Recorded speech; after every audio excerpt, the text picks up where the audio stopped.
What's up, guys? Kelsey, Charles, Flanagan, and Megan here, and you are listening to Girls Talking Boys here on YouTube with our very special guest, the specialist of guests. He basically is one of us. Johnny Matches, Jon Machota from The Athletic is joining us from California. Hello, my friend. It's been a hot minute. Hello. It's good to see you guys. I literally had to get on here and be like, hey, before we start, thanks for the gift for my children that were birthed 2 months ago, because I literally went into this just dark hole of babies for weeks, and I am just now emerging. So I'm making my rounds of being human again and acknowledging all of the kindness that all of my friends have been heaping on me. So thanks to Uncle Johnny. Oh yeah, no problem. I'm just glad that you got it. It's Between all the gifts and the moving, I'm sure you're still finding stuff every day. Oh, yeah. But John did it right though.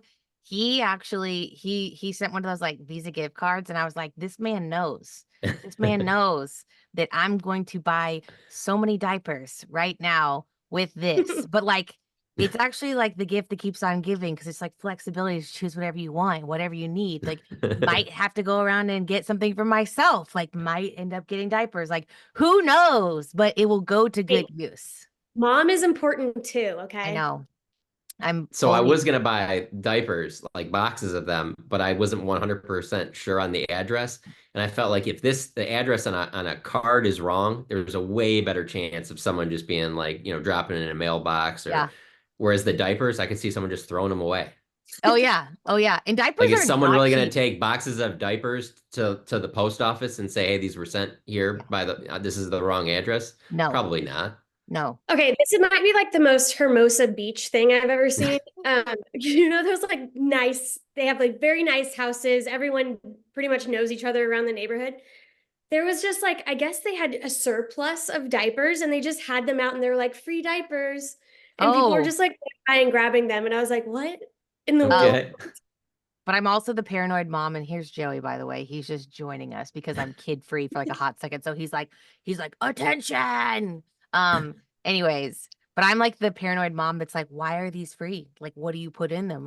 It's I'm fully convinced that every single time I go trick or treating now, there's going to be razors in my children's candy. I'm going to cut everything open with a knife beforehand. That's I do remember that conspiracy going around pretty strong. I feel like it still goes around. Yeah. For an anxiety queen, it's motherhood has been quite the trip. It's new fears unlocked daily. So it's been a time. It's been a time, but it's been great either way. So, but happy mainly to be back talking with adults about other things than when my child is going to the bathroom and if she's had milk or not. So thank you, Jon, for helping to bring me back to light and resuscitate me from my baby self. Yeah, that's a lot. That's too much for me. I'm gonna bring them to Dallas, actually. But last thing I'll say, Yeah. we're gonna come to Dallas in a couple of weeks. Because when I come back from maternity leave, I just was I think I just need to be in the office for a week or so. So we're gonna full blown drive everyone out there and go crazy caravan and get an Airbnb. So we'll have to have a baby party at the house. So you'll have to come meet them. It'll be great.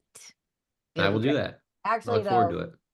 The Cowboys sent me this, which I had to show you guys. Hold on, 24, That's and awesome. They put little Flanagans on the back. Isn't that That's so cool. cute? That is cool. Yeah, so we're just we're babying it out over here. It's happening. We'll come to a game. It'll be fun. The girls need to watch their first football game. They gotta learn. You gotta get them started young, Yeah, you have and they can really learn how to be disappointed early. Honestly, I'm really setting them up Fair. in life well, because I'm just listen, in life, men will constantly disappoint you. So you might as well learn really young with your football team that this will never change across the board. This is how it is until you find the one. And there is only one. I did it the wrong way, actually, because both of my teams were very good when I was young. Oh, yeah. The Huskers and the Cowboys. And then, once I got older, then they disappointed me. So, well, actually, I'm sorry, I keep talking twin things. John, you'll appreciate this, and actually all you guys will too, because um I have been Dan Skipper from the Lions. He played for us for a minute, but Formerly Cowboys. Yes. yes, he has twins. And so his wife has been like a godsend for me. Like she has been like giving me all the twin tips, but I don't know how they did it. Like she was like, "Oh yeah, during the like we would have to like split shifts." And he was like taking care of twin babies like during the season, which let me tell Hmm. you, wild. Like everyone talks about not having sleep with like one kid. Try like like no disrespect, but like one baby would be so easy. Like two is just constant. And anyways, but I thought that was funny because I was like, Dan Skipper, who would have thought that Dan Skipper and his family is the one that's like saving my life right now, like single-handedly. I think the current Cowboys newborns probably have some nanny money lying around so they get to sleep, but Yeah, they do have that. Well, I do want to talk about the current Cowboys. I know obviously, John, you are on your way to being homeward bound soon, week 5 out in LA. And it's always like funny because again, running joke on this show, like I always like to be like, yeah, remember I used to run training camp, but I very vividly remember being in that position where you are, where you've been there for 5, 6 weeks and you're like, I just like can't even like see straight anymore. I don't want to talk to anyone. I don't want to go out. I want to just like go home to my like little hotel room and then I want to like leave. Like I'm so ready to be back because it just becomes like LA is great and the weather is amazing and you are escaping like 100 plus heat, but like being gone for 5 weeks is exhausting. Yeah, I was doing fine until I decided to go to, I drove with Todd Archer. We went to the Las Vegas game. So it's about 5 hours, 5.5 hours from Oh yeah. here. And driving there was fine. But then, I went and hung out and I went to a show. I saw the Killers. And then, Ooh. I had plenty of time to like hang out the next day or whatever, walking around town and all that. But like we drove back after the game. The game ended. It was a night game, so it ends at, I don't know, we didn't leave till like probably about midnight, after you get Yeah. out of the locker room and do what you Oh, got to that's rough. do. And so just kind of by the time you drive 5 hours back, it's like 5, 6 in the morning by the time you get home. And then the next couple of days, I just felt like sick, like, my Yeah. body just didn't feel good. And so if I'm sick, I'd rather be in my own bed, than Yeah. whatever. But I'm starting to feel better now a couple of days later. Um, but yeah, it's kind of catching up with me. The only thing I will say though, being in Vegas, it did remind me like, no, I don't think you do want to leave because Vegas was like the 105, 107 that I know I'm going back to. Oh, Whereas, here in California, it's been, almost perfect every single day. So that part I don't miss, but Vegas is like on a frying my pan. own bed I miss. Yeah. Yeah, it is. It's what's wild about Vegas too is the whole like walking around like Friday, Saturday nights and just like, I mean, 11, 12 o'clock at night on the strip, just people pushing like little babies in strollers. I'm like, go to bed. What are you doing? Like Literally, over like by the Bellagio fountains, like they're got their little they're like kid pulled holding up their there at child up like midnight. Simba, and Yeah, you're like, yeah, no, yeah. no, we're Like not doing guys, this. the fountains are cool, but they're not that cool. Go to bed. So yeah. I do Yeah, love no, Vegas though. I do like Vegas. I know you do. Like, I've never been personally been a Vegas person. Like, Yeah. this is probably a really bad comparison, but I'm always like, I would rather go to like New Orleans. Like, if you want to go like a party town, like places that have like that Mm, can like rage, I'd much rather go to New Orleans. I will say though, I do want to go to the Sphere. Like, I would love to. The yeah. Sphere seems epic. Like, I would do that. And I'm sad that I missed the Dead and Company with John Mayer. Like, that would have been Mm, amazing. But otherwise, yeah. like Vegas to me, I just walk around and I'm like, oh God, like it just like reeks of regret. Like, like It does. I will say this, like, so I'm not really a casual drinker. Like, if I'm gonna drink, I yeah, want to drink like a lot, and no have fun way. with a big group of people. And so I will say, the older I get, the more I've learned. As much as I do enjoy that setting in Vegas with that right group, the older I get, the more it's all about, I don't care where we're at. If you're with the right group of people doing that, it could be yeah, New Orleans, Las Vegas, yeah, Chicago, wherever, you're gonna have a good time. yeah, It's not really because there's been times where I've been in Vegas with just a couple people and it's not that much fun. It's fun when you have the right group, and yeah. everyone's on that same level.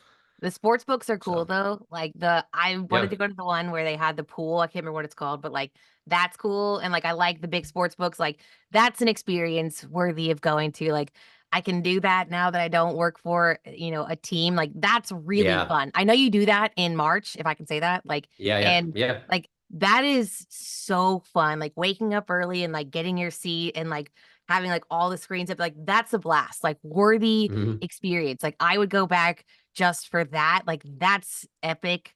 A plus, no notes. I agree, 100%.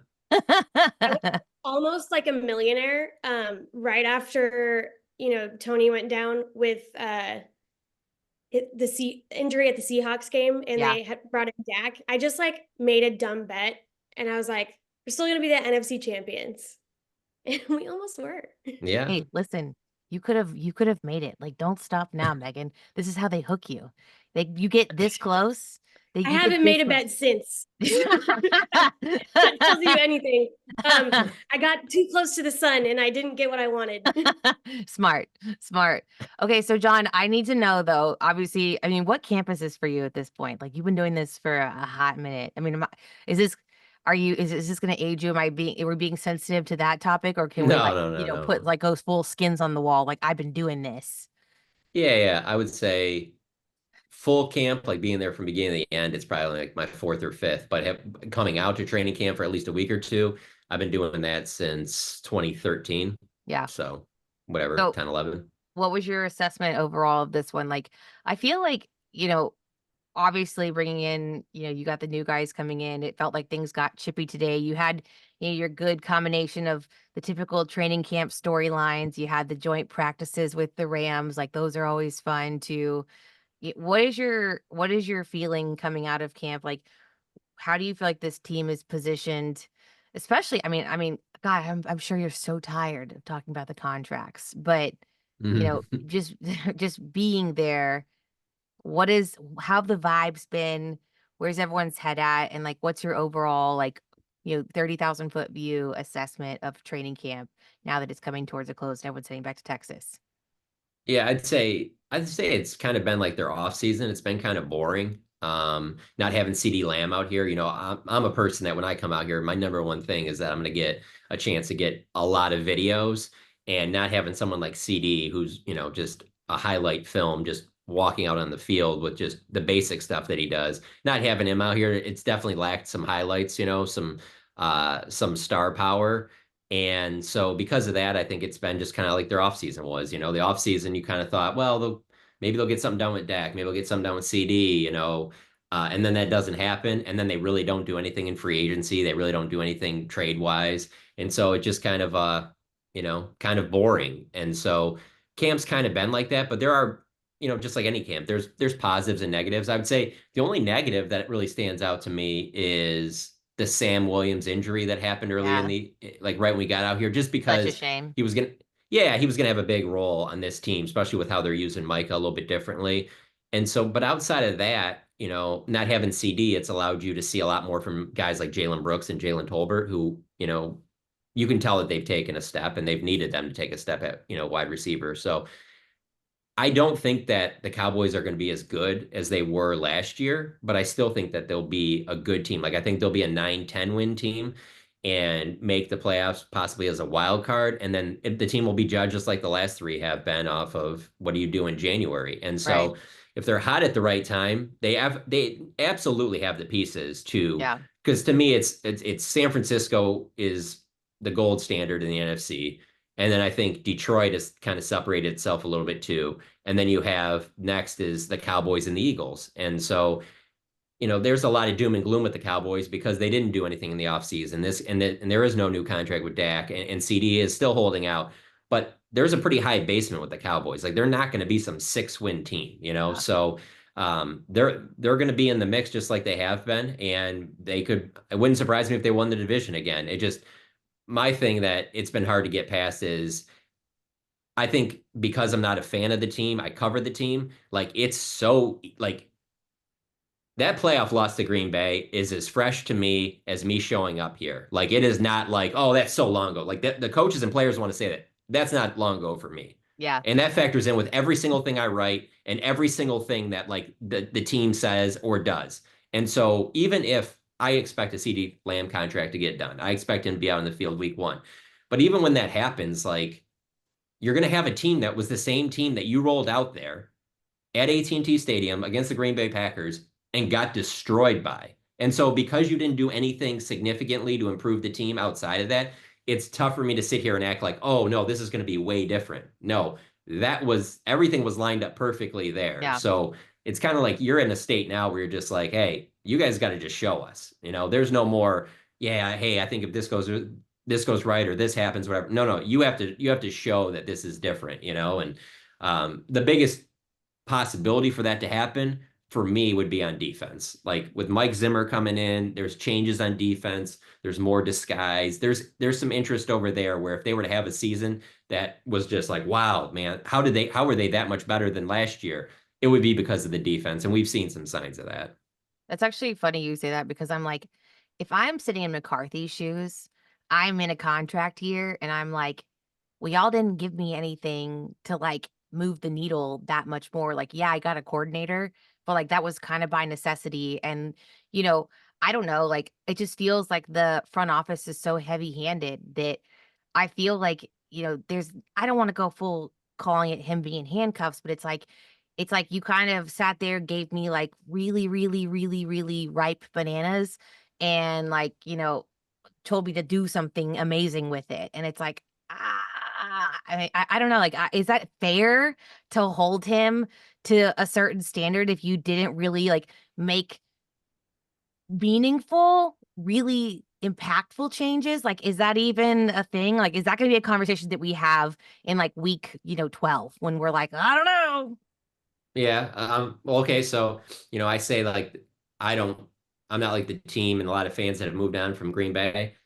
I mean, I say this all the time, and I know people are probably tired of hearing me say this, but I mean, it is the truth. I live my life by this, and I believe this more than anything, and its actions speak louder than words. And the actions are that Jerry's just as pissed off as anybody else is still from that Green Bay game. It was like, well, we had everything out there, and we didn't even lose a close. We were down 32 midway through the fourth quarter, And so there's a part of me that looks at Jerry as like, whether you talk about with Mike or Dak, of like, well, I need to see more before I'm giving new contracts out because there's no excuse for us to have played the way that we did, And so, and it's not right because you're, it's kind of like this, like Tyron Smith and Zach Martin are going to get in the Pro Football Hall of Fame, and no one will mention at all if none of them got to an NFC Championship game or a Super Bowl. But when you're a coach or the quarterback, that is always mentioned right off the bat. And so because of that, fairly or whatnot, like that's just the way it's treated. It's like that's why I think CD Lamb's contract will get done. I don't think Jerry's holding CD to the same standard that he's holding Dak is. And hey, let's be honest, Dak's going into year 9. He is the franchise quarterback. He's looking to be the highest paid, player on the team. So it is a little bit different standard there. But like I said, the actions to me are that he wants to see more, because if he sat there and thought, hey, this Green Bay game's an outlier, he gets a contract done with Dak in March. They got a little bit of money they can move around, and he makes some moves. I mean, it's the Cowboys. They never make a lot of moves there. But last season, hey, they traded for Brandon Cooks. They traded for Stephon Gilmore. They made some moves that you were at least like, oh, hey, these fill in some gaps here. To really not do any of that other than, signing Eric Kendricks, actions to me say that Jerry's kind of like, no, you guys play this out, and then we'll figure it out at the end of the season. That's crazy. I never would have. I don't know why I didn't think of that, but like, I mean, that is a really fascinating take.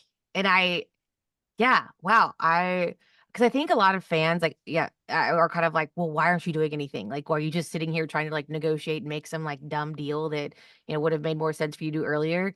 But now it because even like, let's say this, like he doesn't spend any money. They don't try and add anything in the off season. In a way, to me, it's almost like he's like Jerry saying, well, Dak, if we give you 55, 60 million per season, you're going to have to elevate those teams. We're not going to be able to add a lot of pieces around those teams. So here's your chance. Show me you can do it right now in year 9. And it's a risky play because if it doesn't work out, Dak's going to get that money from somebody. Oh yeah, for sure. There's not enough good quarterbacks, so he's going to get it from somebody. And I promise you, Dak Prescott doesn't think he's the problem, you know? And Yeah. so if that means that he doesn't get from the Cowboys, I don't think he's going to have a problem with signing with another team, being like, all right, you guys think you're going to be better off without me? Well, let's see if that happens, you know? So, I never thought of Jerry as being on like Team Petty, but oh, yeah. yeah, now that I think about it, I mean, it's like, Yeah. that is I, a sassy old man Jerry move. Yeah. yeah, like I really am ashamed of myself for not thinking of that because I really have just kind of been sitting here just like, I don't know, man. Like this is irritating and Yeah. frustrating. And it would have made sense for them to do it earlier for like, financial reasons and whatever else. But now that you put it that way, like I think, like you said, like it's actions speak louder than words. And like just even go back to like Jerry's roots. Like he is, this landman who just really has always just gotten high off of making the deal. And I think he's, like you said, it totally makes sense if he's like leaning into that old school mentality where he's like, listen, like I've been doing this, like I've been giving you guys what you want, and like you're not giving me what I need. I mean, but do you feel like he'd go as far as to, let's just say that Dak doesn't perform to like what, Jerry wants him to, like if this really truly is the case, and you let Dak go, are you just like willingly like blowing up the team and just be like, I'd rather Well, you do wouldn't, that? Or like, what yeah, I what are don't your think you, thoughts? so I don't think you'd be completely blowing up the team because you would still have, you have CD and Micah and you have like a lot of other pieces. Like I think this offensive line is going to be very good for Yeah. several years to come. Like I think they really hit on Tyler Smith, and I think that there's a good possibility they did the same with Tyler Guyton. And so it's anytime you're going to bring in a new quarterback, though, there's going to be uncertainty there. But I don't think it would be like they'll be stuck in the middle. They won't be bad enough to get a top high pick, to draft a quarterback super high, and they won't be doing anything enough to like get over the hump and win a Super Bowl. So you're kind of stuck in the same spot one way or the other.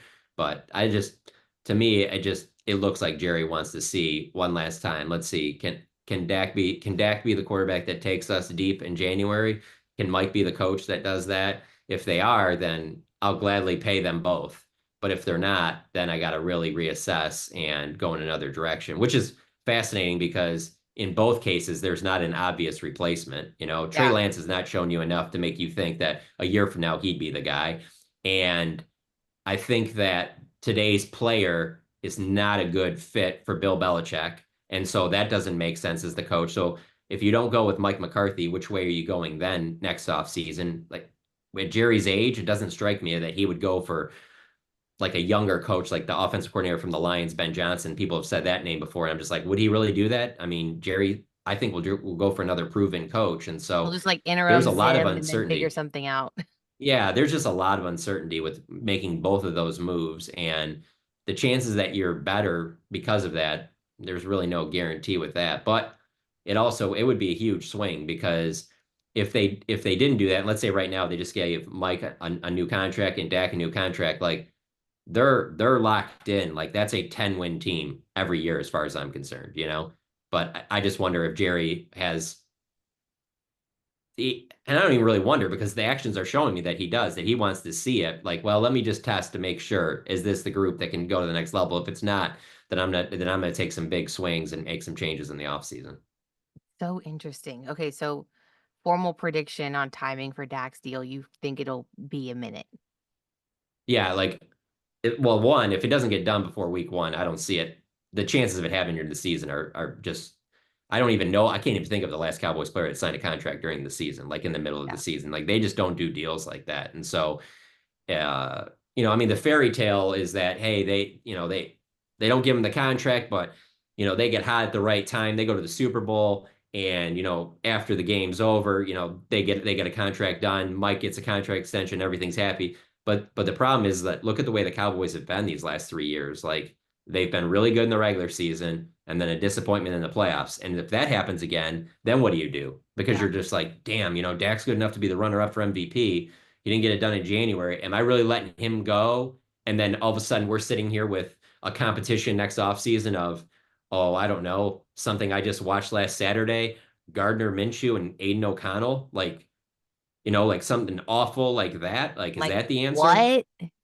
like Trey Lance and Cooper Rush are competing for the starting job with like somebody they draft in the second round. Like, Say it ain't I don't know so. how that gets anything better. No, that Elite. gives yeah, that gives me a migraine. Is what I'm actually trying to say. Is I Yeah. really hope that's not the case. Like I know we are fiscally invested in Trey Lance, but like you said, I'm like like Yeah, because the thing is that like if this was like 6, 7 years ago, you could have sold me on the idea of, yeah, but if it doesn't work out, they're just gonna go get Bill Belichick and he'll fix everything. But that's 6, 7 years ago. yeah, What we've seen over the last few years, like that's no guarantee there. Heck, there was a time when people thought that obviously about Sean Payton and what yeah, he's done in Denver. There's no guarantee. So there's not that one, like college football, there's a lot of that. Like, I yeah. mean, for a while there, a long time, multiple decades, it was like, well, no, Same. we'll money with Nick Saban and he'll fix Yeah. this thing. There's really not anybody out there in the NFL that you're doing that with, Yeah. Nick you know? Saban. Ugh. Yeah. I'm a Nick Saban apologist, even though I shouldn't be. Like I think he's just so great. Oh, he's amazing. Yeah, But he's He's greatest also college the football coach Keebler ever. elf. So just keep that in mind. You were kind of talking about the O line there for a second. Cooper Beebe, can you tell me how you're feeling about him right now? great Yeah, I mean, name. I think he's a really good player. He's got to work on, he's got to get better at the whole snapping aspect just because he's not a natural center. He's an offensive tackle slash guard because he's been such a dominant player, obviously, as a high school and college player. So, but I mean, the signs that he's showing, like it seems like he's picking it up pretty quickly because like I was just writing something for the Athletic that's going up tomorrow where it's like my 10 players to watch on Saturday. And he's one of them. And the way I started out what I was writing about him was like when we showed up here, he was the third team center. Yep. And we're leaving here and he's probably the first team center. And it all changed after the first preseason game. Like the way that Mike McCarthy talked about him before and then after that game, it was like, we got to get him reps with the ones because, of the way he looked in the game. So he's a good player. I do think he's their answer at center. It just, same thing with like Tyler Guyton at left tackle. I just think there's going to be some growing pains early on. But in the long haul, I think that they've got their starting center, left tackle, left guard for a long time. So that's a good spot to be in. I mean, the Cowboys have shown you that. I mean, you can criticize them for a lot of things, but they know how to draft offensive linemen, especially I in was the gonna first say. round. And if they were able to find their starting center in the third like that with BB, then that's another pretty good hit too. So it looks like it's trending in that direction. I'm just saying, like, with that will come some plays in some games where there's a bad snap or some miscommunication, with Dak. But he's in a good spot right now because there's a lot on the center's plate that, especially for a rookie center, last stuff you call it the line of scrimmage, that he won't have to do as much because he's got Dak behind him. That'll help him along as opposed to if he had like a young, like let's say Trey Lance was starting behind him. I mean, that's a lot of inexperience there. So I think having Dak will be, a huge help for him. But I think Cooper Beebe is going to be a really good player. I like that. This is like such a random memory, but I another one of my lame things I like to repeat, but when I used to date that equipment manager, it was like a big thing, the snaps from the center, because like in practice, like the equipment guys would help run practice. And like the way the different centers would, do their snaps or like the quarterbacks would take their snaps. There, I think when he went to the Pro Bowl, there was like one quarterback, I can't remember who it was, and I'll have to think and remember because lovely guy, but I'm not going to be texting him. But he was like, no, like this one quarterback like wants it like up in the Yeah. centers, like, and I'm like, it's just you laugh when you think about it, but like there really are like so many different like semantics when it comes to the O line. It really is like all in the detail of like the smallest little things have the biggest impact. And like you just said, with the communication between like the center and the quarterback really is so paramount. And luckily, when you do have a guy like Dak behind you, if he kind of has a little bit of a weird snap, it feels like the chances of recovering that or recovering from some small mishap might be a little bit higher versus if it was, flipped, like you said, with like a Lance back there. Yeah. And the other thing is just the snap the ball and then have quick enough to get that hand back up to block, Yeah. because you're used to as a guard where you're not having to do that. So it's also, you got to get the snap off quick enough so that you can then reset yourself. And, I think about it a lot with a guy like, because watching over the years, like I thought Jason Kelsey was as good as it gets, and I'm just very interested to see with him not on the Eagles now, Yeah. like the impact it's going to have, because I think he helped a lot. Whether you're talking about like the tush push, all those things Yeah. like that, like there's just a lot of thankless things that centers do, you know, that Yes. you kind of just take for granted, and so like that's what I'm saying. Like BB will get there. It just I think there'll be some hiccups along the road where you're just like, well, yeah, man, he hasn't been a center in a long time, you know, so. Yeah. But in terms of just as a player, like put it to you this way, like if he completely bombed at center, it would not surprise me if he's like Zach Martin's heir apparent at right guard. Like Yeah. Cooper Beebe is going to be a starter on this offensive line somewhere. I think it'll be center, but if that didn't work out, like let's say they were just like, hey, halfway through the season, end of the season, like he's okay, but we think he'd be better as a guard. It would not surprise me if they moved him to right guard if this is Zach's last season, you know. It feels like we are more and more becoming accommodating of the position flex. Like I feel like in the past there's been like a school of thought where like position flex is valued, but there's also this over here where people will say like, hey, jack of all trades, master of none. But like seeing, I think there was a point where they were talking about like Deuce Vaughn and like the slot and just, just figuring out like other things that people could do. And I feel like this team at least is embracing that change and letting people be good at multiple things. Do you feel like that's like pretty fair? Because it just feels like, especially on the O line, it's probably where I see it the most. Like you've said, like, hey, yeah, we might move this guy at guard or tackle. And typically in the past, we've talked about like how like there's just such a big difference between the two, the two roles, and even in like the body type, like in you always would hear like the guys that are tackles, you want like the big long arms, and like they just are even like built differently than the guards. But like now it's not uncommon to see like that interchanging at least. And I just think that's like a small shift that I'm kind of starting to see, or maybe it's by necessity. I don't know. Well, also it's a big one because with the Cowboys, they just haven't been able to keep that five healthy all Healthy. season long. I Yeah. mean, really, the entire time Mike McCarthy's been the coach, it's been some portion of musical chairs there, and so you've really needed to have position flex because uh, there hasn't been the stability there. I mean, going back to even with like as great as Tyron Smith is, it just like there would be times where you're just like not sure from week to week, Yeah. you know, if Tyron's going to be out there. And so it forces guys to have to like train in another position because you're just like, yeah, you're going to be we like you at guard, but on Sunday, about 15 snaps in, you might have to play left tackle Yeah. if You need to know Tyron both can't, you know, playbooks. right. And that's tough too. I mean, um, I went to this O-line masterminds thing this Duke. year about a month ago. Yeah. And there were a couple of, you know, they had a lot of different offensive linemen talk, current, former stars Yeah. to backups. And the backups was fascinating because it really was the whole like, yeah, when I played, like I played with so and so who was a beast, but that guy also could just study each game for like two different defensive ends he'd have to go against. Whereas I was the backup left guard, right guard, center. So I had to study for like 10 different guys I could potentially see Yeah. if I'm called upon, like in the middle of the game. And so just the training for that, obviously, you know, there's a lot of stress that comes with that. But it is a thankless job because once the ball snapped, unless you are a former offensive lineman, rarely, or a parent of an offensive lineman, rarely Yeah. are you watching the offensive line. It's going to go right to wherever the ball is, Yep. to a wide receiver, running back. Like you're not really watching what they're doing there. But the Cowboys have been pretty fortunate. They've seemed to been able to turn it around pretty quickly. Outside of that one Chaz Green game, like they've seemed to be okay there. I have heard about that game like more this off season than I have like since it happened. And I'm like, God, like, That's because fans are It was scared that it could happen traumatizing. again. Yeah, yeah, and it's not his fault. That's to me has always been more on the coaching side. They should have given him more help, you know, yeah, but they left him on an island and they shouldn't have done that. And so yeah, but they yeah. just I bring it up because so many Cowboys fans remember that and they think of whenever there's an offensive lineman that they don't really trust, especially at a tackle spot. That's what they worry is going to happen again, where all of a sudden this D end is going to just have 5, 6 sacks in the game and just totally ruin the game on his own, you know? Yeah. Yeah.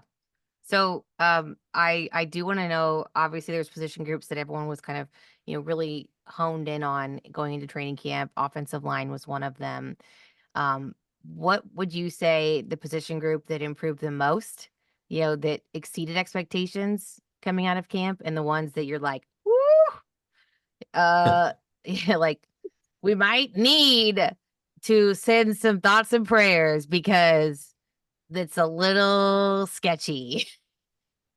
Well, I mean, it lines up perfectly with what they've done in the offseason. So they didn't do enough at running back. And so running back is still a concern. And they're adding some veteran defensive tackles now in the last few days, but that still is one that there's a little bit of concern just because you just don't like there's still a lot of questions about what you're going to get from Mozzie Smith, and then the older guys that they're adding, can you Yeah. count on them for 15, 16, 17 games? So those Right. two are the ones that are the biggest concerns still by far. But the most improved is got to be linebacker, just because you go get Eric Kendricks. He's going to be the quarterback of that defense. He's the one that's going to be calling the plays in there. He's familiar with Zimmer, so that's an upgrade for sure.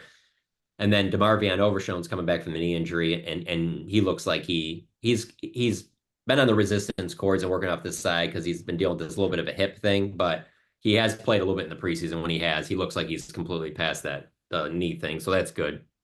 But really, it's this Maris Leofau that they drafted in the third round out of Notre Dame, who, like, in practices and a little bit in the preseason too, he's been making plays, and you can tell like he's ready if they call upon him. So definitely linebacker. There's better depth there. That's the most improved position on the team. I can't even think of one that would even be in the conversation with tight end. I mean with linebacker, because all the other ones are pretty similar to what they were last year. You kind of talked about like a few older not upgrades, but like additions that we've had to the defense. I saw that we did is it Linval? Yeah. Joseph? Linval. Today? Yeah. Apparently Dave says he's a glass eating SOB.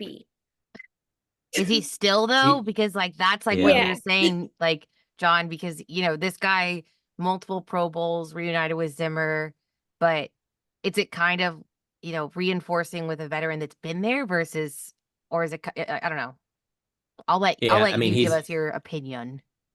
I mean, he hasn't played more than 8 games in each of the last 2 seasons, so he's a guy that I don't see them giving a ton of snaps to. It's one of those where he'll be a veteran presence, can help here and there, but I don't think that you're going to see a game where he's just playing all the time. So, but you pair that with they made that trade for Jordan Phillips where they gave up a 6th-round pick and swapped it for a 7th. So it's not like they gave up a ton, but I think Jordan Phillips will probably play a decent amount in there.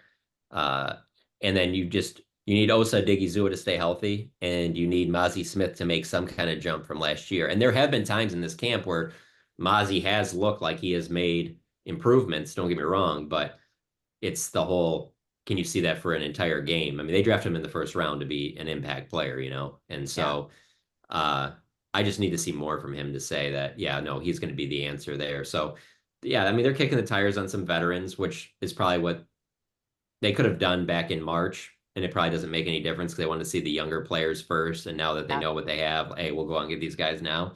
But I don't know that any of them are just going to all of a sudden be like superstars. I think you should be pretty thrilled if, let's say, Jordan Phillips gives you what Jonathan Hankins did the last couple of years, or a Neville Gallimore or something like that. But I don't know that any of them are going to be where all of a sudden the season ends and you're talking about giving them like some 3-4 year contract or something like that. Like I don't see that being the case. I think they're more just like filling in the gaps here and there, Literally.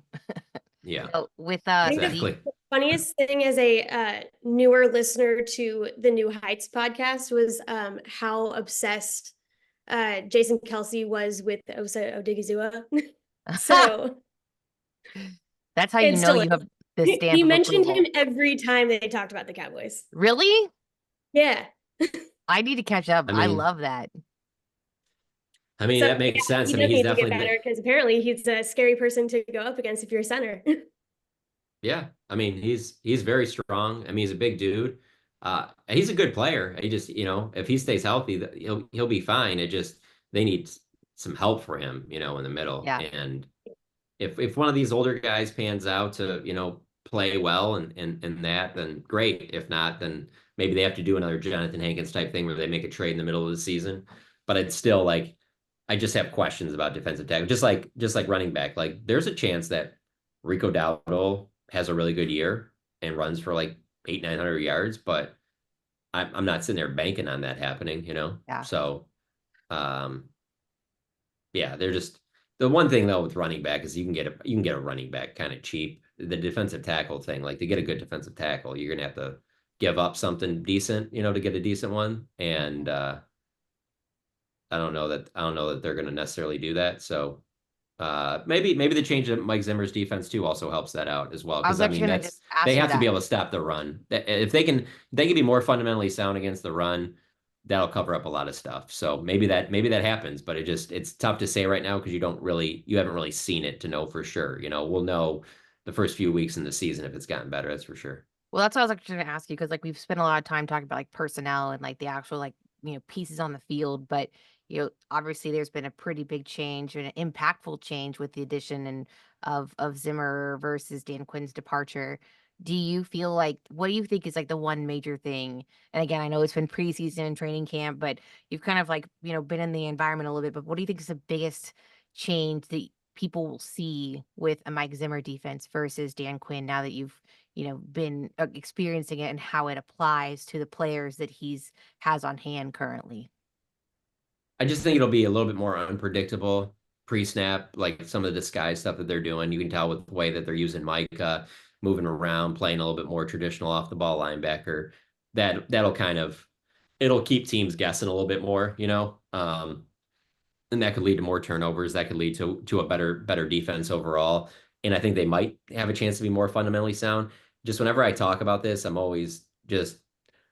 little guarded because I hate the way in our business the whole like the guy that had the job before had no idea what they were doing, Dan Quinn was a damn good defensive coordinator, so Oh I yeah. just hate acting like, oh, well, they finally got rid of that guy, so now the defense is gonna be fixed. Like, I mean, I don't know if you saw that defense in 2020 before he took over, like he did a lot to fix that defense. I mean, and the way they took the ball away was crazy. I mean, to lead the league 2 years in a row, that just doesn't happen. So, Yeah. but he was a little bit of a different coach. The players will say that he was a little more of a player's coach. Zimmer's going to probably be a little bit more of a hard ass, a little bit more of a not caring, I guess, about being as friendly with the players if he doesn't have to. But Yeah. um, he'll be on the sidelines. Dan was usually up in the booth. And so yeah, he'll be probably a little bit more fiery. And I don't know this for certain, but I feel pretty strongly that if a player messes up a couple times, I think Mike Zimmer will be way quicker to pull them out of the game, and I put don't think it's a another bad guy thing though. in their place. Yeah. No, I don't either. I don't Yeah. either. The only thing I get into with the whole deal there is that, you know, he can't lose the star players. Like he can't lose Micah. Yeah. Like because if you go and butt heads with somebody like that, like Micah's not going anywhere and Mike Zimmer is on a 1 year deal. You know what I'm saying? Right. So if you lose Micah, it's not going to be a good thing, And so and I don't see any reason why that would happen, but it's just one of those things when, your coaching staff's in really a 1 year deal across the board. If things are getting heated on the sidelines, that's not going to be a good thing. That makes me think of Saban, where like the transition between players that are paid or like professionals versus college, where Yeah. the dynamics are just so different. Like in college, especially before NIL, it was very much like I tell you to do this and like I am up here. But like you even just Yeah. saying that, where you're like, don't lose Micah. Like obviously, like, you wouldn't want to Yeah. like lose your player anyways at the college level. Yeah. Yeah. But like that's just Right. like such a crazy place to be as someone who's supposed to be like leading the charge, where you're like the dynamic is just really like in flux, it feels like. Yeah. Well, I mean, I'm not, and this is going to come off as I'm like LeBron hater, but it's like that's LeBron's entire career. It's so You can true. give any one of his coaches 27-year contracts. As soon as LeBron, after 10 days, doesn't want him, that guy's gone. It doesn't matter. Like it doesn't matter if Phil Jackson's coaching him or Nick Saban or Mike Krzyzewski. Like Yeah. as soon as LeBron doesn't want him, they're out. Regardless. So it's just that's just a pro sports thing. Where Yeah. that's just how it's going to be. The star players are going to get. They're going to get what they want. Yeah. It's so wild. They're making all the money. It's true. I It's mean, true. speaking of funny dynamics, what are your takes on, the off-season social media happenings with like Micah and CD Yeah. and all Also, that fun stuff? you went nice and Yeah. viral. Yeah. Yeah. CD doesn't tweet very much, so I kind of laughed when I saw that. Congrats on that. I was like, Yeah. oh, Johnny boy. Um, it's interesting to me the whole uh how players take the team name off of their accounts. Like it's not doing anything. It's the same thing Like as like when you used to move around your top 8 in MySpace. Like, Yeah. oh, he made me yeah, mad today, so I'm moving him to 3. Yeah. Or that's like you would funny you like said it. hide your relationship status on Facebook when Yeah. you were like in a fight. You're like, Yeah. I'm not publicly showcasing that we're in a relationship. Yeah. I would say that still kind of goes on now, though. Just the difference is that uh this would be more with married folks, but you always can kind of tell because then they don't post any pictures with that person anymore, just them with the kids. And Yeah. it, like weeks and months go by and you're like, something's going on there. Yeah. This is a little off. They used to always post pictures together. Now That's they're why not I doing it. tell So Ian, they're I'm like, just post pictures of me, okay? Like the world needs to know yeah. we're still together. So some of that still goes on. I don't know. I just think it's funny. I'd like to know who started that. I wonder when that was because it's all sports that happens where the players do that, where they're like, "All right, well, I'm gonna show them. I'm no longer part of America's I think team." it's Like, just Delete. something that like the social media age, like kids have grown up doing. Yeah. Because yeah, like for even sure. if you it even predates like MySpace, if you want to go back to like instant messenger away messages and Oh like yeah. putting something emo, like an emo song and like as your away message. Yeah.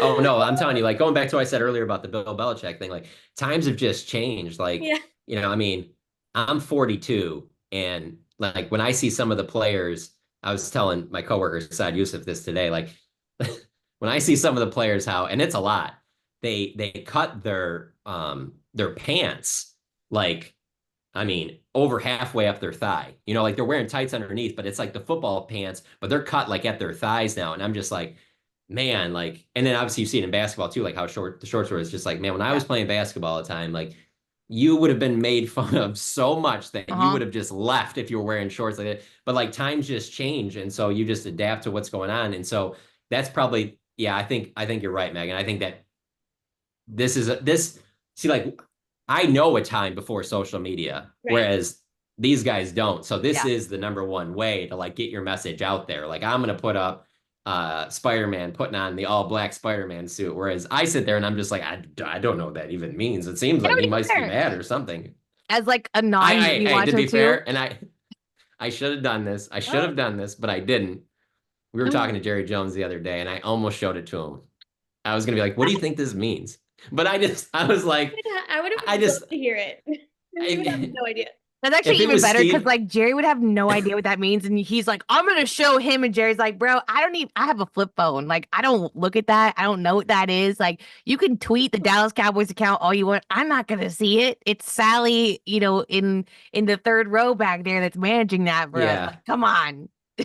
The problem is that the reason why I didn't is because there's already people that think that like I'm trying to be part of the story with that CD Lamb LOL tweet, and I hate when people do that. Like that's Uh, not what I'm about. I Right. don't try and do stuff like so if I show that to him, he's gonna have some type of funny remark, and then it's just gonna look like I'm just trying to stir it up and make a joke out of it because he is gonna have a funny remark. oh, of course. I If know. I turn that phone to him and I go, I don't know, Jerry, it seems like it's getting pretty serious with this God. Spider-Man thing. There's no way he doesn't say something that like, Do it.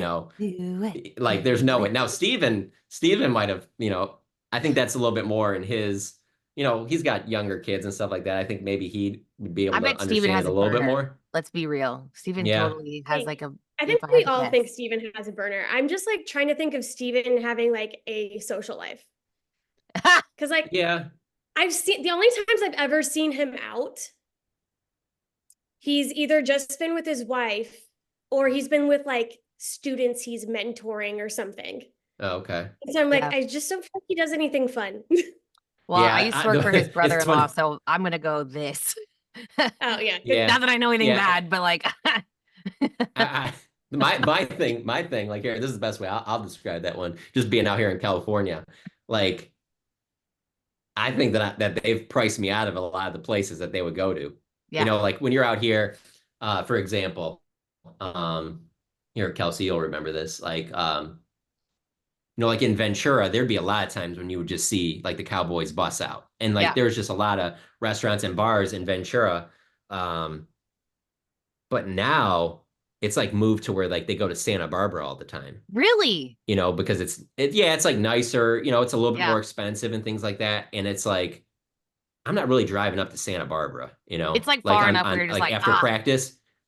Right, right. I'm not really trying to do that after practice, but they will. I mean, they'll get all on that bus and they'll go up there. I mean, I've seen it up there a couple times when I have been up there, um, but also, yeah, there's parts that they're going to go to and restaurants they're going to go to that I'm just not going to probably go do that. And yeah, and one of the other things that factor in with that is that, or really, why would I? We get probably the best access in the NFL when it comes to your owner and executive vice president. I mean, if I really had to ask Steven something, I know where he's going to be at when I'm at training camp. Like, he'll be at practice eventually, and I'll just go up and you know what I'm saying? Like, yeah. whereas like with a lot of other teams, maybe you're trying to, hey, I'm going to try and grab them when they like leave the restaurant. Like, I wouldn't do that. I'll talk to them at practice. They'll Yeah. actually talk back to me. I mean, I've Yeah. been around a lot of reporters for these other teams where like those coaches in front office, they will walk by you like you're a fan, like they don't even know who you are. Whereas It's like so wild. the Joneses are pretty accommodating. So I don't really feel like I've ever had to like hide outside of a restaurant or anything to try and get their comment on something when I'm out here at training camp. Yeah. Oh my gosh. Old man over here. Sorry. Yeah, raising all those children. I know. It's actually on my non-watch. It's bath time soon. I I will have to bring them on camera. If they were like right down here, I would totally bring Well, it's them hard up. to get two in the hands and then show them on camera too. So Story of my life. I just need more hands. Like it really is. Like I'll tell you, like I love my children. Can I recommend having twins? Like no, I cannot. Like don't try to have twins, everyone, unless you have bukus of money and can just hire extra help to constantly be holding a child next to you the entire time. Like words to the wise. What if they grew up and somehow became Eagles fans? What would you do? Actually, that's really funny you say that because I have this right next to me. Because I have twins, there are really kind people in the world who are like, whoa, these people like need any extra clothes we have. Like, so my nanny, she brought extra clothes from someone who's gonna like her friend who's gonna donate them. And this is the Oh what wow. what Wow. this is what they brought Megan is me not happy. without knowing me, you Oh, guys. without oh wow. without knowing me. I And think I think Megan just threw up in her mouth a little bit. I oh God. I died. I was like, Wow. this is the biggest burn, and you don't even know it. Like they don't even know me, and they just punked me so hard. Like the NFL gods are laughing at Kelsey right now. And it was like such a nice gesture. And I was like, you're gonna really make me burn these things that you are so kind to like this is what you are doing. Like you are making me be a bad person right now. Mm. Like here we are. Can Here you we just are. imagine you leave that laying around and they like gravitate towards it because they like the way the bird looks or something? They're like, this is a cute Okay. animal. And I'm like, no. Yeah. I'm just gonna What say if the what if that paper looks happens? hideous with that logo on it. I'm just gonna say Yeah, hideous. that's true. I also actually my grandmother is here and she's from Philadelphia. She's an Eagles fan, so she's in town right now. So I can't, she could probably hear me right now, but I can't show her these Mm. because if I go away and leave the She's gonna put house, one of your kids in them. that's what I'm saying. Mm. I need to get rid of them quickly before Oh boy. anything bad can This happen. is a more dire situation than I thought. I'm telling you. Golly. I'm telling you. I Like was worried about Titans fans. things, it's true. Oh Things are yeah. getting hairy over here, and Do those exist? I don't Sorry. know. I have not seen one yet, if I'm being honest. I've been in Nashville for like a year, and I'm like, "Are- does anyone care? Like, are we? I don't know. I don't know. I don't know. I don't know. Like, I've seen Well, like now a the sign. quarterback is dating a girl from The Bachelor, so people care about that. But Oh, otherwise, okay. I Yeah, that mean, sounds very I'll Nashville. say this, like being out here in California, there's a ton going on, so I totally get it, but it's like it's not like you're anywhere around here and you see a bunch of Rams or Chargers stuff either, though. That's true. no, like It's just a very like it's a very Dodgers Lakers town. And Yeah, and I think USC football when USC is good, but it's not like I mean they won a Super Bowl recently and you just do not get the feeling that's like, so obviously weird. they played the Cowboys played their, first preseason game down there at Yeah, SoFi and that and there's nothing when you're driving there around anywhere that really gives you a feeling of like, you know, like This is like this. Yeah. If you Like count on we love one the Rams. and the amount of like Rams or Chargers fans that I've seen out when I've been in LA. Yeah. I'm fascinated to see on Saturday just how many, like for a preseason game, how many Chargers jerseys are there going to be in AT&T Stadium, you know? And how many of them are going to say San Diego? They'll be like LT Yeah, jerseys because they're exactly. TCU fans. Like that's you're gonna Okay. have. Like That's fair. you'll have a handful of those. I'll call Yeah. that right now. And then everyone else will be like, you'll get a couple like Herbert apologists, and Hot that's for it. Herbert. Hot for Herbert. But yeah, that's kind of why like I say that because it's not like either team has been really bad. Yeah. You know, like you would think there would be some fans like, but they're transplant teams that like their fans probably, I don't know, when you move, like you lose a lot of fans, you know?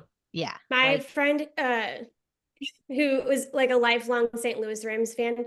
I guess technically I know they were LA at one point too, but in his lifetime. Mostly St. Louis, and they left and he was like, I hate them. I'm burning all my jerseys, and he became a Chiefs fan.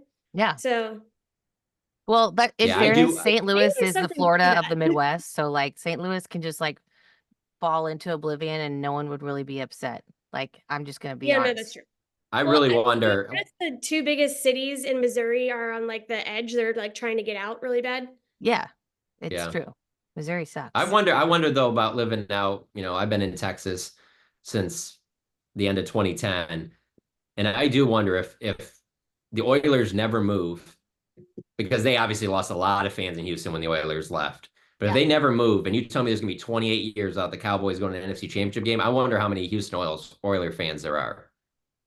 Because there definitely would be a lot more than there are Houston Texans fans, you know? Oh yeah. Because I don't think that there's Houston Oilers fans that are like, oh, we're in Tennessee now, that's my team. Right. No. Like they were done, you know? They're not rooting for the Titans, you know? Maybe there's some, but I doubt there's many. Yeah, that's a reach. I actually like totally. Yeah. I think anytime you move a team, it's like devastating. Like I also would like to like do an assessment of like the Raiders fan base, the composition of it, and how many they lost when they moved from Oakland. They look like, a lot more fratty these days. Yeah, like I'm sorry, like they look the a lot Raiders more what? Said they look a lot more fratty these days. Oh, like wearing polos. Yeah. And I don't like it. It's just like they well, just that like stadium is going to be tough. Yeah. Yeah, that stadium really isn't built to be like the black hole like they had in Oakland, you know. No, it's like in Oakland, like it just not. They were paying you to come. Basically, they're like, please, like fill our stadium, and now it's like you can't afford to step your toe in this place. Like it's insane. Yeah, the Raiders are supposed to be dirty pirates. Yeah, like if you're dressed in a like polo and you have a vest on, God for freaking bid. No, I can't. Getting bottle service, bro. Out of here. That's bad for the getting culture. Bottle service in the end zone suites that they have there. It's pretty cool. I'm not gonna lie. Is that what they really do? Bottle service in one end zone. Bachelor parties that are probably going to those games. Oof. Yeah, and one end zone is like it's like kind of like the club booths, you know, and then they have like bottle service in there, like Vegas. Yeah, no. That's just I can't. I have so many thoughts. I just won't. I won't. But can you just imagine though? No, yes, of course I can. Had that for like a Cowboys Raiders game, and you were there with all your friends, and you had one of those booths right there in the end zone. Shoot, try and tell me that wouldn't be fun.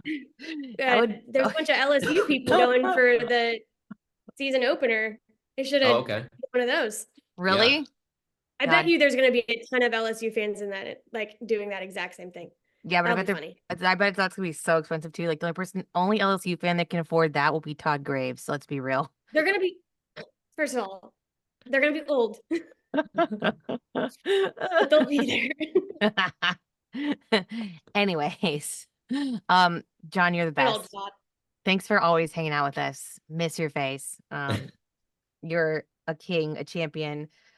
You referenced some amazing material that you are putting together. You guys switched the name of your podcast. Like, is there something you're allowed to say on the record as to why? Because I was like, I have to go like download another podcast, but make sure everyone knows where to get that too.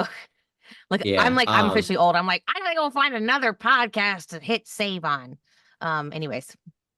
Yeah, no, it was one of those things where The Athletic allowed us to kind of go on our own and do it ourselves. So maybe Nice. be able to make a little money off of it on ourselves on the side. There So you go. Oh my so we had to God. get a new name. Yeah, so we had to get a new name for it. And so we're gonna do a little bit more with it than we had before. We'll probably do more episodes, probably post some stuff on YouTube. I think we're gonna put up like one episode per week that'll be on like Patreon or whatever like that. So if people Cool. want to pay for an extra one, we're gonna do that. But yeah, it's the same crew. You know, it's me and Saad, you know, Katie and Kent. And so yeah, we talked about it in the off season or whatever, and the Athletic was cool with it. So that Oh, was I the only reason. love There was like that. not yeah, there's like no real good dirt or anything like Look that at all of where us they're, going out you on know, our own. Like we're just like we're on YouTube now. Okay. yeah, Like yeah. Well, I mean, it is crazy how fast that the whole YouTube thing has grown. Like, I mean, yeah. there's obviously money to be made there. You know, people.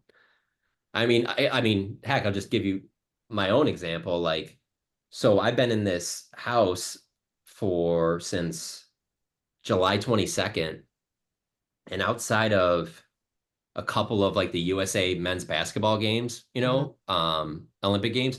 Like that's the only thing I've turned the TV on for in here. Like everything So else, I real. just watch on my phone, you know, and people Yeah. send me a link to like a YouTube video or something like that. I'll watch that and Yep.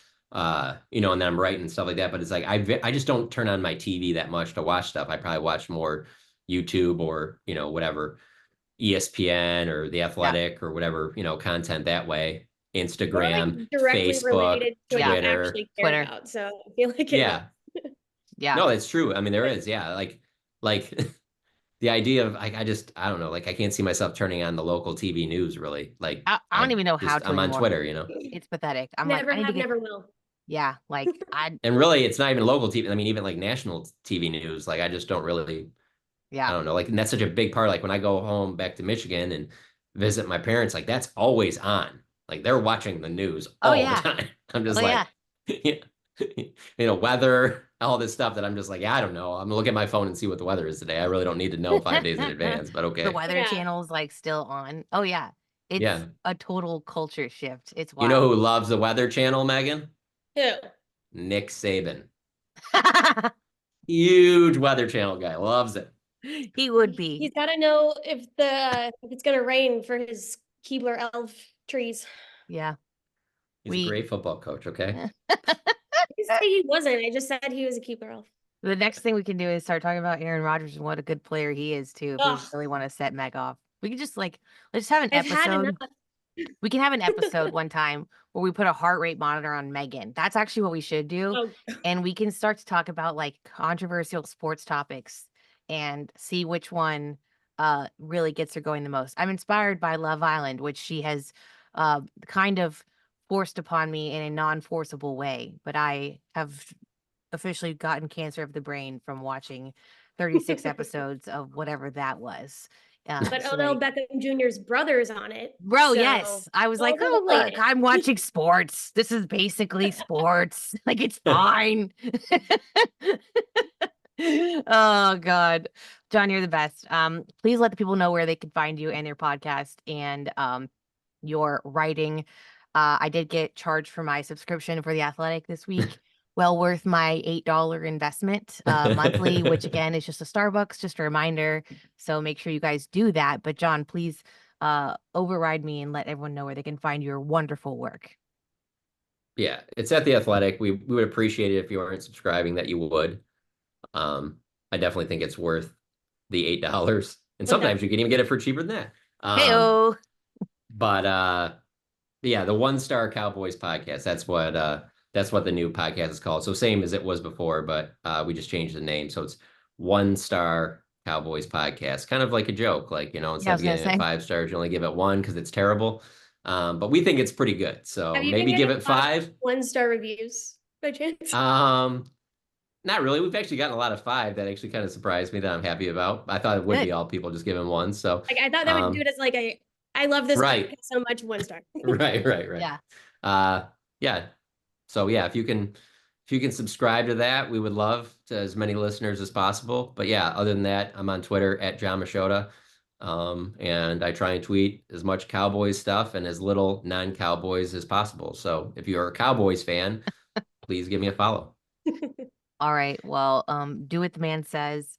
You can also come out, hang out with us on social media too.